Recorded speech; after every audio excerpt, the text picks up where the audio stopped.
الأستاذة مها أحمد طالعة تقول يا جماعة أنا ضامنة جنة. انتوا مهما تعملوا بتصلوا وبتزكوا وبتصوموا وبتحجوا وبتعملوا حاجات عشان بتتصارعوا عشان تدخلوا الجنة، لكن أنا لأ. أنا مهما أعمل أنا ضامنة جنة. منين ضامنة جنة؟ يعني اتخذتي عهدا من الله؟ يا جدعان حرام عليكي الكلام ده ما يتقالش. انت عشان عندك عيل يعني مريض، ربنا ابتلاكي ان هو يبقى مريض تبقي ضامنة جنة؟ مين قالك انك ضامنة جنة؟ انت تصبري واحتسبي ومش ضامنة جنة. سيدنا ابو بكر قال لو انا رجلي في الجنة ورجلي بره ما اضمنش ان انا ادخل الجنة. سيدنا عمر بن الخطاب قال لو نادى منادي وقال كل الدنيا الناس كلها هتدخل الجنة الا واحد لظننته انه انا. وانت عارفة مين الناس دي؟ ابو بكر ده اول من امن من الرجال. الناس دي من العشرة المبشرين بالجنة. الناس دي صحابة رسول الله صلى الله عليه وسلم.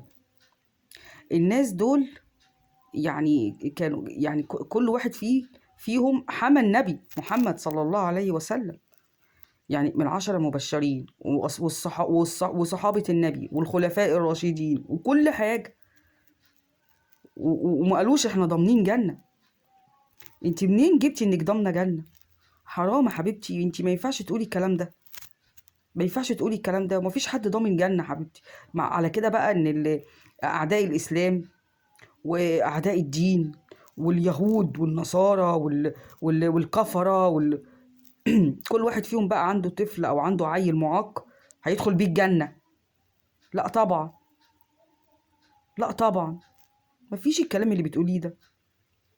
انتي تصلي وتصارعي زي ما انتي قلتي، انتوا تصارعوا وتصلوا وتصوموا وتعملوا كل حاجة وتصبري على ابتلائك وتحتسبي، وفي الاخر برضو ما تضمنيش انك تخشي جنة ولا لا. ما انت ممكن برضو بلسانك ده ينسف لك الحسنات اللي انت عملتيها.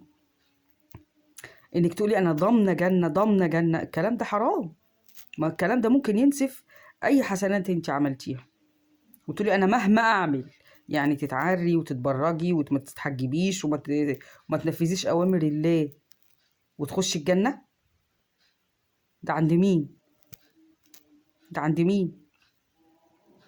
تعففي والبسي وما تخلقيش كده تبقي طالعه كده بكتفاتك عريانه وشعرك عريان وتقولي انا مهما اعمل انا ضامنه الجنه.